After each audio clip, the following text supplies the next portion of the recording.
Is is Welcome back to Cricket Central, the podcast where we discuss all the stories, big and small, for our day 3 recap for the first test between Australia and West Indies from Perth Stadium. Australia entered the day ahead by 344 runs after they dismissed the West Indies for 283 and finished the day 1 for 29, with Usman Khawaja being the only batsman to be dismissed. The day started off fairly evenly in the first session, with the West Indies 1 for 150 at lunchtime, with Brathwaite on 62 and Jermaine Blackwood still at the crease also. But then in that second session, Australia really cemented their lead, picking up 4 wickets. The 237 West Indies were at tea. Blackwood was still there, and then very early in the final session, they bowled the West Indies out for 283, still a very long way behind. So really, at the end of today, Australia still a long way ahead in this match. Ethan, start off with you. How did you see the day? The West Indies fought hard, I thought, but in the end, was it sort of a bit of a class discrepancy, you'd have to say, with the Australian bowlers? Yeah, I think so. I spoke with Vass yesterday, and we agreed that if the West Indies could bat out the day, then it was a successful day for them. They fell just short of that. Probably anything above 300 would have been a good effort on this pitch. I think they can be proud of the fact that they got themselves really in a good position to actually get there. The opening batsmen looked solid. I think they both stuck to their games. We had Brathwaite's solid defensive, low strike rate innings, and a couple more shots from Tajnarine and Chanderpaul, and they really set the platform. And after that, there was a couple of starts and a couple of poor shots in the mix of that. And I guess this Australian attack showing a bit of their class as well. At the end of the day, they've all come up with pretty nice looking figures. But I think the West Indies will say this is probably a chance gone begging to really cement themselves as a competitive side with a score of even above 400, given that they were at 3 for 200, pretty, early on in the day. And the conditions were there as well for them to bat through. I think the wickets weren't necessarily due to good bowling, although the Australians did put it in a good spot. I think they just lacked a bit of application through the back end of that day. Navod, you're really our resident West Indies supporter on the podcast. So how did you see their batting performance? A few players, as Ethan alluded to, got a few starts. I saw Jermaine Blackwood, I was watching during that time, and a few different stats they were saying about him. I didn't realise he hit a 6 off his second ball, in Test cricket off of Trent Boult. So that was something interesting. And then apparently when interviewed before this series, he said something like, "Once I'm at the crease, it's the bowlers who are under pressure, not me." So obviously quite a confident fellow, but that confidence only got him as far as 36 today before he got out absolutely plumb LBW to, I think it was Cummins. It sort of sums up their day a little bit.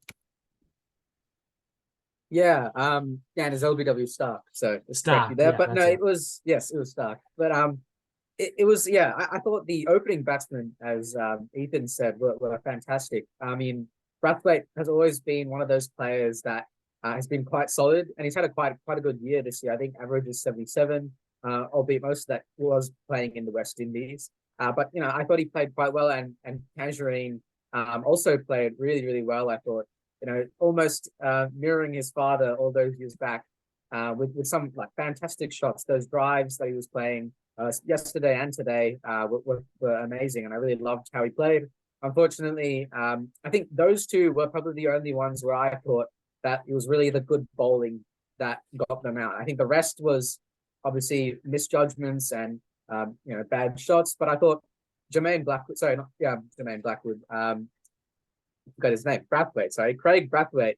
That ball from Cummins was a peach, really. And Tajnarine's ball as well was quite good. I think a bit unlucky there to edge to the slips, but otherwise I thought the openers were quite good, but otherwise I thought the batting was quite lackluster from the West Indies, and it's definitely something that they've struggled with for a while. Other than the openers, no one really got to a good sort of amount of runs. Jermaine Blackwood, as you said, a little bit overconfident, and yeah, was undone by Stark today.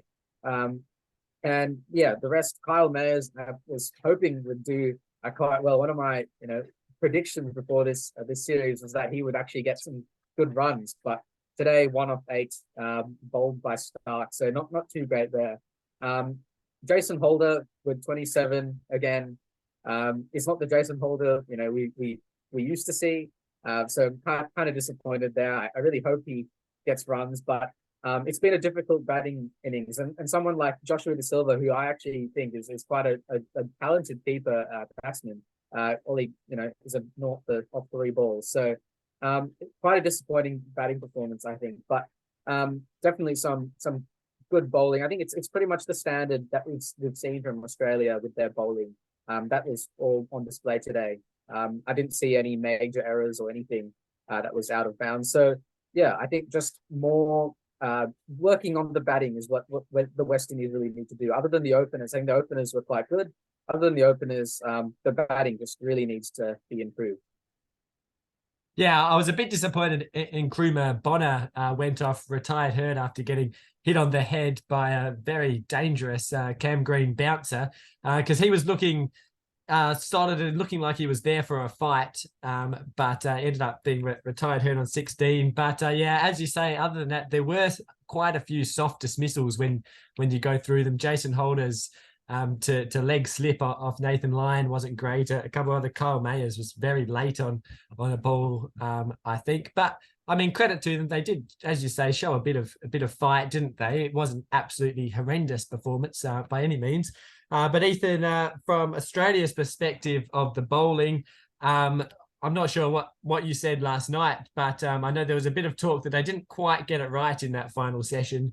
But I think they were right on top of things today. Hazlewood and Cummins hitting that channel. I think they showed a few stats. They were a lot fuller and much more on that third stump line, much more consistently today. So they set the tone, and then Stark really was in top form, and a few balls there that only Stark can do. He got that in-swinging Yorker going very well. I think it was Josh De Silva that he bowled with a beautiful one there. He ended up with 3 for 51. Cummins 3 for 34. And Nathan Lyon picking up a couple with 2 for 61 as well. Good bowling performance by the Aussies today, though. Yeah, we did actually speak about the bouncer tactics last night. I think we commented on early on in the innings, the Aussies seemed to be willing to pitch the ball up, but then they switched to a bouncer ploy, particularly against Chanderpaul early on, and it did look more comfortable against that. And the openers do look vulnerable to that occasional fish wide outside the off stump. So I mean, we were speaking about that. We were hoping the Aussies started full and almost used that bouncer tactic as a last resort, because nicked behind certainly looks the way to go. And just from what you've read out there, I think that was a strategy that paid off. There was a number of batsmen who were out bowled or LBW, a few nicks behind there as well, using the angle from Hazlewood. So I think it was good adaptive game strategy from Australia to change their length and go full. I think that suits our bowlers as well. I don't really think of Hazlewood and Cummins as really bouncing people out. Although Cummins probably does have the pace, but to me, they're sort of more line and length, nick behind LBW, hitting that sort of handkerchief length that we often speak about. And I think it's best when they use the bouncer as a change up rather than the main ploy to dismiss the batsman. And yeah, as I mentioned before, that they've all emerged as pretty clean figures in the end. Stark was getting a bit of shape on his balls as he gets. Actually, it was thinking about it is sort of, you expect left-handers to get that shape going from left to right, but you don't see it as much, I guess, with a lot of right-handed bowlers. But he looks in pretty good nick, and I think there was some debate as to whether Scott Boland would come into the play. I think Australia had done the right thing sticking with their main quartet, and it's good to see them all contribute. Hazlewood the worst in terms of figures with 1 for 53, but you'd still back him to contribute in the second innings. And we also spoke about how vital a spinner might be. just holding up an end. Nathan Lyon's got through 22 overs and gone at 2.77 runs an over and managed a couple of quick wickets in there. And that's really what the West Indies needed from their spinner, just to hold up an end, allow the quicks to charge in and chip in with a couple of wickets from time to time. Yeah, you mentioned the talk about Stark there. There's always talk about dropping him at the start of Australian summer, and it seems that every summer he performs pretty much from the first test, and he's very much done that again. A couple records that we do have to make mention of. Nathan Lyon overtook Dale Steyn to go ninth in all-time test wickets today with 440 wickets for him. And then Cummins brought up 200 test wickets as well in just 44 tests, which is the second least amount of tests to reach 200 wickets for an Australian, only bettered by Dennis Lillee. And then his average of 21.67 is also the second best for someone who's taken 200 wickets or more. This time only Glenn McGrath has been better with 21.64. So really, we perhaps don't speak about it enough, just how brilliant Pat Cummins has been, especially over the last couple of years. I think I saw he's been the number one test bowler since 2019 now. So it really is a pretty special passage of form that he's been having. Really the linchpin of the attack. The final question, I guess, that was brought up today, it's something we discussed quite a bit last summer as well. And it's about Australia yet again not opting to enforce the follow-on on the West Indies, even though they were, I think, based pretty fair way over 300 runs ahead at the time. The question I have for both of you is this really the end maybe of the follow-on tactic being used? If they're not going to use it in this situation when, they're 300 runs ahead, it's against a pretty average batting side in the West Indies. And, there's no real special reason why they wouldn't do the follow-on. Do you think, Navad, that we might have seen the end of the follow-on used? I don't think so. I think this follow-on is still a tactic that I think other teams will use. I'm not really sure why Australia didn't and actually enforce the follow-on. It was a bit surprising. And I think it's just been in the history of Australia to not really enforce the follow-on in general. So I think it's just an Australian thing, really, to not enforce that. But, thinking about it, I think Australia would back themselves to enforce a follow-on and then successfully either bowl out the West Indies or manage to chase quite a low total from what from their second batting innings once the follow-on is enforced. So it's interesting why they didn't do that. No idea why the Australians are kind of allergic to the follow-on, but I don't think it's the end of the follow-on as a tactic in general. Yeah, it's a good one. I guess other teams do use it a bit more. Ethan, what do you think? I think it's that the medical team has got a bit too involved. They're too protective of these bowlers. They never want them, even in this situation, never want them to bowl a few more overs. What do you think? I definitely see the rationale in this decision today. I think there's been a couple of questionable ones in the past, but there's plenty of time left in the game. I think the West Indies managed to bat for 98 overs, and if I was Australia, I wouldn't want to bowl for another 98 straight off the bat. I think if you roll them in about 60 overs, then you consider it. But there's no reason to me why Australia can't probably bat the bulk of day 4, give the West Indies 120 overs to bat on a fourth and fifth day wicket, and I think they'll back themselves to take all 10 wickets on that surface. So I think, even though they are in control of the game and it is almost mindlessly batting, one of the functions of this series is to give the batters a bit of a hit before South Africa. And I think on that day 5 pitch, even though the pitches don't really break up too much, it'll be good for the bowlers to have a little bit of a rest, spread that workload out, and then have a go at the West Indies when the conditions are probably worst for batting, even though they won't be too bad. I think 120 overs should be more than enough. I know it would be playing it extremely safe to send the West Indies straight away, and in the hopes that they might bat 300 or something overs.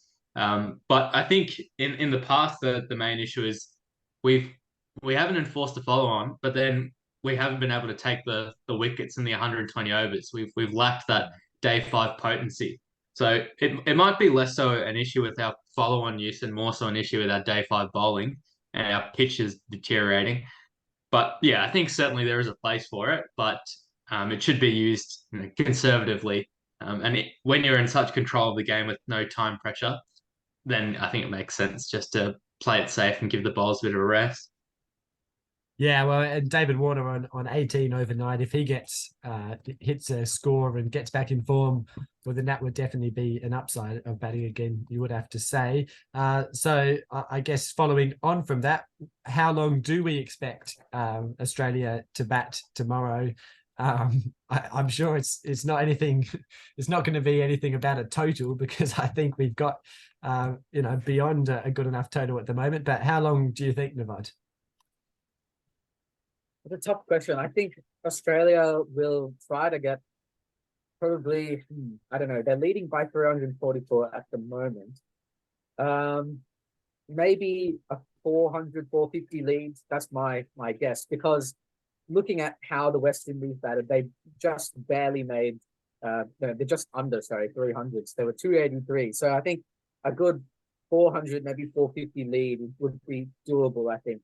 There are 2 more days left, so whether they take their time on that or they leave a whole day to try and get the West Indies out is up to them. I think that would probably be my guess, 400 or 450 lead. Yeah. Ethan? I reckon we'll go a little bit further than that. I think we'll want the lead above 500 just for time reasons more so.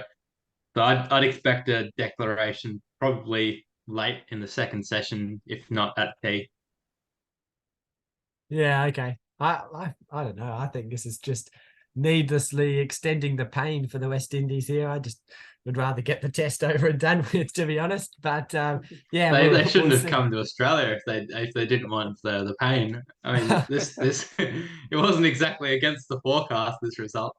No, that's a good point. Anyway, we will see what happens tomorrow. Thanks, Navad and Ethan, for coming on. Good to have you back, Navad. Yes. Pearson, I don't know when he'll be back, but anyway, we'll see. Thank you all for listening also. We'll be back tomorrow. Goodbye.